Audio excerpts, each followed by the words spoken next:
তেমনি মুর্শিদ রূপকে যদি কেউ আয়না করতে না পারে, বায়াত হয়ে এবং তার দেওয়া সাধনা, তার দেওয়া কর্ম করতে হবে, এবং মুর্শিদকে যখন আয়না বানাবে তখন সেই আয়নার মধ্যে ময়না আসবে, সে ময়না কথা বলবে, সে ময়না আপনার খাঁচায় বন্দি, কিন্তু তাকে আপনি যখন আপনার খাঁচা থেকে মুক্ত করতে পারবেন সাধনা দ্বারা, তখন আপনি নিজেও মুক্ত হয়ে যাবেন।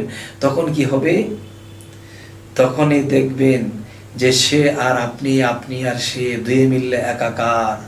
ঠিক তেমনি করে আমরা মুর্শিদ রূপে যখন প্রেমে ফানাফিল্লা হবে, তখন মুর্শিদের রূপটা যখন আমার মধ্যে মিশবে, তখন দুটি স্রোত মিলে একটি স্রোত হবে। আর সেই একটি স্রোত যখন হয়ে যাবে, ওহ বাবা, ইয়া আল্লাহ।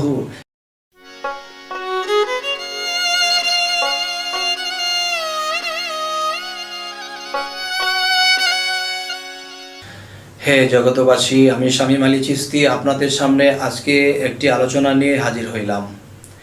সেই আলোচনাটি হলো এই পৃথিবীতে কেউ যদি সারা জীবন আল্লাহর ইবাদত করে, রোজা রাখে, নামাজ পড়ে, জীবনে এক ওয়াক্ত নামাজ কাজা করে নাই, জীবনে কোনো কিছুই সে তার নিজের জ্ঞান থাকতে কোনোদিন আল্লাহর ইবাদত টাইম টু টাইম করেছে, কোনোদিন সে তার জ্ঞান থাকতে কখনো গ্যাপ দেয়নি, সুন্দর মতো চালিয়ে গেছে, তবে এরকম একটা ব্যক্তিও ইহকাল এবং পরকালে আল্লাহর দেখা পাবে না, আল্লাহর সাক্ষাৎ পাবে না।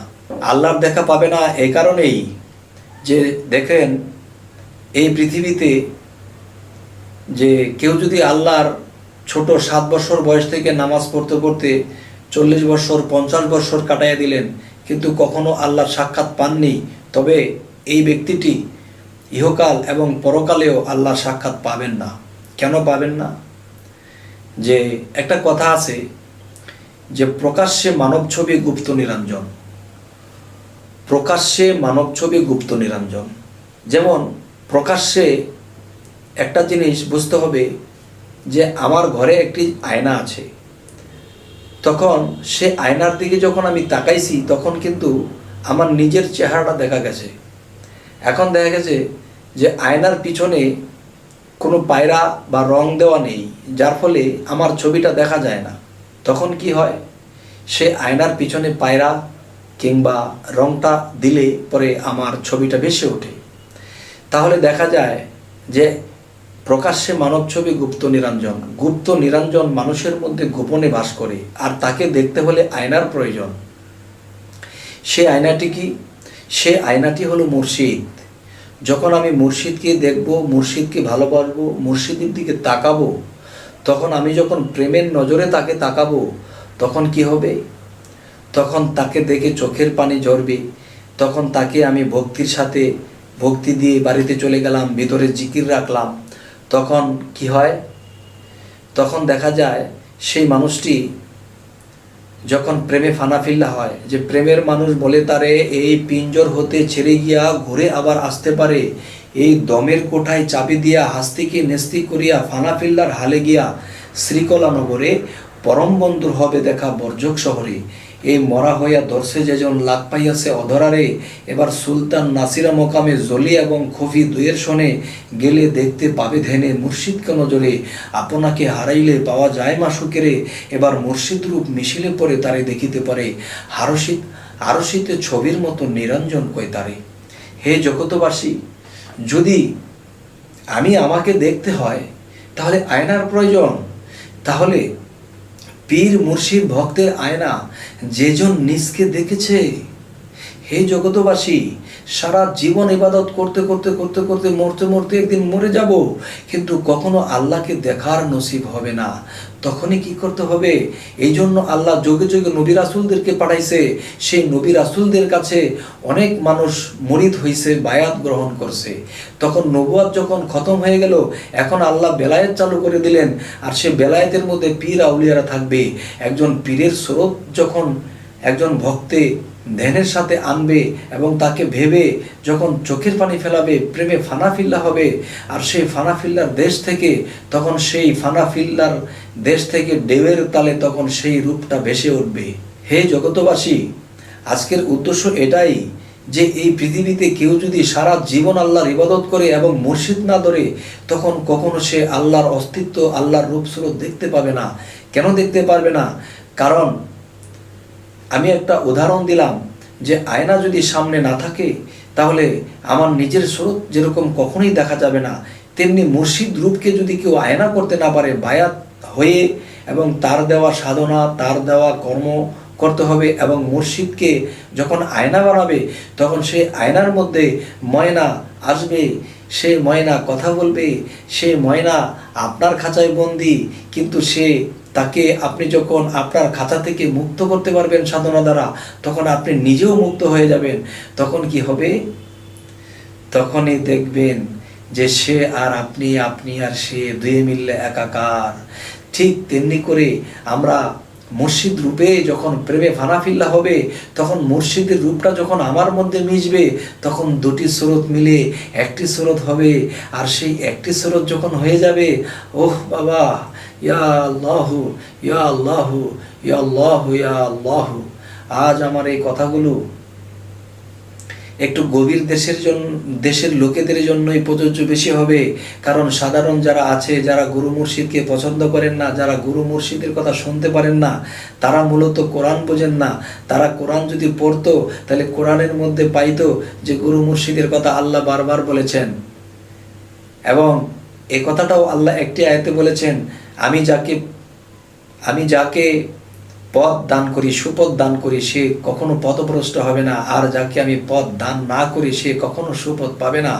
হে জগতবাসী, তবে আমরা চাইব অবশ্যই আল্লাহর সুপথে থাকতে। তবে আমার এই আলোচনাগুলো যদি আপনাদের মনে একটু জায়গা করে নেয়, তাহলে অবশ্যই যারা গুরু মুর্শিদ ধরেছেন, তারা গুরুর কাছে গেলে, মুর্শিদের কাছে গেলে কি করবেন? যে ছোট বাচ্চার মতো হয়ে যাবেন, ভক্তি পূর্ণ থাকবে এবং জ্ঞান শূন্য হয়ে যাবেন।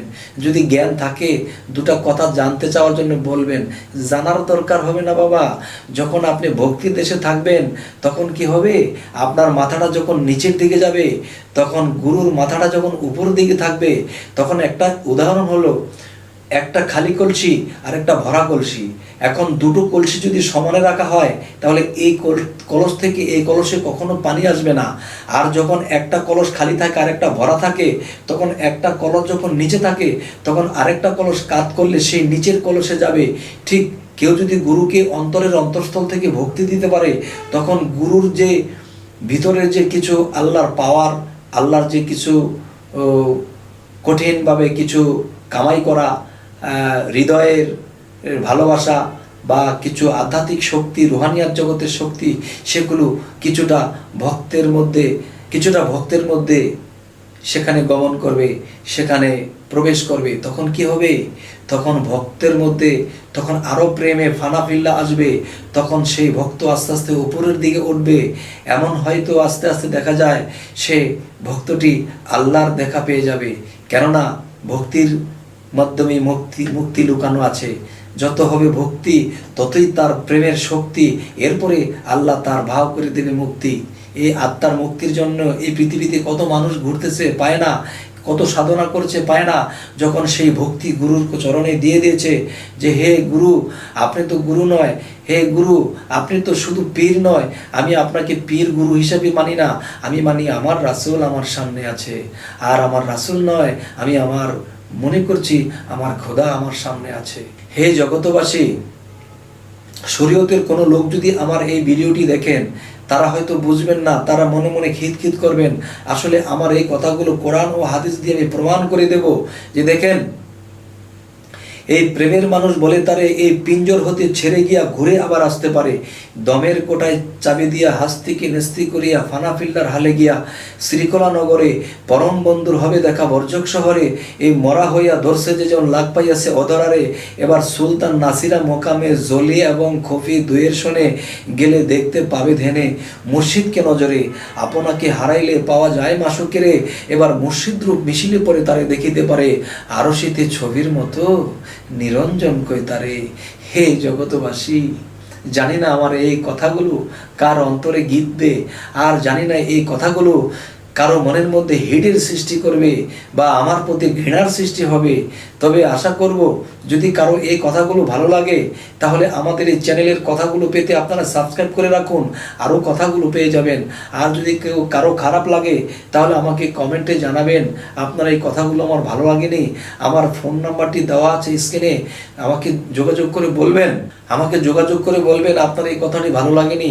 তাহলে বাবা আমার এই কথাগুলো কোরআন ও হাদিস দিয়ে আমি প্রমাণ দেওয়ার চেষ্টা করব। হে জগতবাসী, সকলের সামনে আজ এই কথাগুলো বলে রাখছি, কারো মনে যদি কষ্ট পায় তাহলে আপনারা কষ্ট নেবেন না এবং গীবত করবেন না, আমাকে জিজ্ঞাসা করবেন, আমাকে আল্লাহ যতটুকু তৌফিক দান করে আমি বলার চেষ্টা করব। তো আজ এই বলেই রাখছি, সকলেই ভালো থাকবেন। আল্লাহ হাফিজ।